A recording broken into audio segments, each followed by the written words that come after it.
কসবা ল কলেজে ছাত্রী গণধর্ষণের ঘটনা ইতিমধ্যে অভিযুক্তের প্রথম তালিকায়, যার নাম মনোজিৎ মিশ্র। কিন্তু মনোজিৎ মিশ্র সম্পর্কে একাধিক তার কীর্তি কলাপ অনেকগুলো বিষয়ের সামনে আসে। যত সময় এগোচ্ছে, যত তদন্ত এগোচ্ছে, তার একের পর এক কয়েকটা কীর্তি একটু তুলে ধরার চেষ্টা করব, যা অন্তত এই মুহূর্তে খবর আসে। যেমন ল কলেজের ভিতরে এই গণধর্ষণের ঘটনা।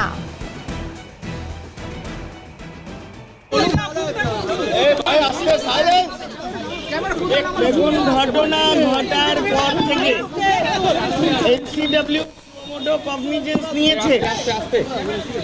মেম্বার হিসেবে আমাকে দায়িত্ব দেওয়া হয়েছে ভিকটিম এবং তার পরিবারের সাথে কথা বলা, ইন্সপেকশন করা, ক্রাইম সিন দেখা এবং এই ঘটিত যা কিছু আছে সবকিছু দেখাশোনা করে রিপোর্ট সাবমিট করা ইন আ ডে।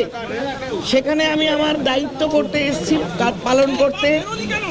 এখানে এসে কি হয়েছে আপনারা গত 1 ঘন্টা ধরে দেখছেন। এরপরে এখন শুনছি সমস্ত ক্রাইম সিন থেকে, কলেজ থেকে, লিফট থেকে সমস্ত জায়গা ব্যারিকেডেড, কর্ডন, তালামারা এইগুলো হয়ে আছে। সুতরাং চোখে দেখে কিছু নতুন কিছু দেখতে পাইনি, দেখতে দেওয়া হয়নি বলতে পারি। Don't ask now. নাম্বার 2, আমি গতকাল থেকে ডিসি নর্থ তার সঙ্গে কন্ট্যাক্টে আছি। গতকাল আমি 5টা থেকে 6টার মধ্যে ভিকটিমের বাড়ি যাওয়ার কথা বলেছি।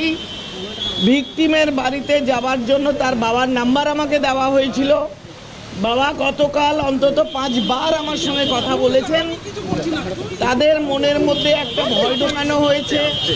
যেভাবে এই রাজ্যে কলেজের ভেতর, ইনস্টিটিউশনের ভেতরে রেপ, গণধর্ষণ এইসব চলছে, মার্ডার চলছে, পিতা হিসাবে এবং প্রত্যেকটি মানুষ ভীত, সন্ত্রস্ত।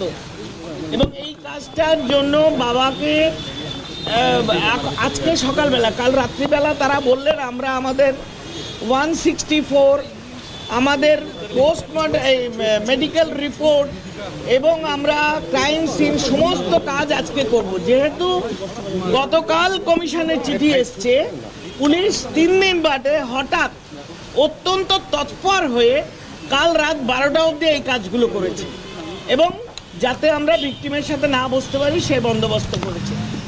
এখন বহু কষ্টে, বহু লড়াই, চিনি চাপাটির পরে এই রাজ্যে এই ঘটনাস্থলে শুধুমাত্র ঢুকলাম এবং ক্যামেরা লাগানো আছে, সেটা নতুন করে লাগানো হয়েছে ঘটনার পরে।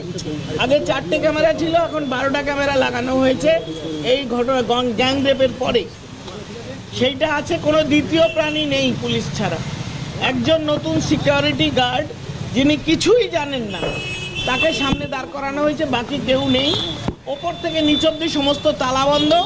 আমি স্পটে এসে ঘুরে গেলাম যে এটা স্পট, এখানে আমি এসেছিলাম না। আমি ক্রাইম সিনে ঢুকতে পেরেছি না, আমি ওদের কমন রুমে ঢুকতে পেরেছি না, আমি কলেজের ওপর দেখতে পেরেছি না বাইরে দেখতে পেরেছি। আপনি একটু বলতে দিন, এই অবধি ঠিক আছে। এরপরে যখন ভিকটিমকে দেখতে যাওয়ার কথা হয়েছে, ডেপুটি কমিশনার ম্যাডামের কথা শুনুন। তিনি বলছেন গতকাল রাত্রি 12টা অবধি আমার সাথে ছিল, আমরা ওকে প্রোটেকশন বলেছি, উনি প্রোটেকশন নেই, উনি বাড়িতে নেই, তালা বন্ধ আছে, পুলিশ জানে না কোথায় আছে। এই পয়েন্টটা রাখুন, পুলিশ ইজ কাস্টোডিয়ান। একটা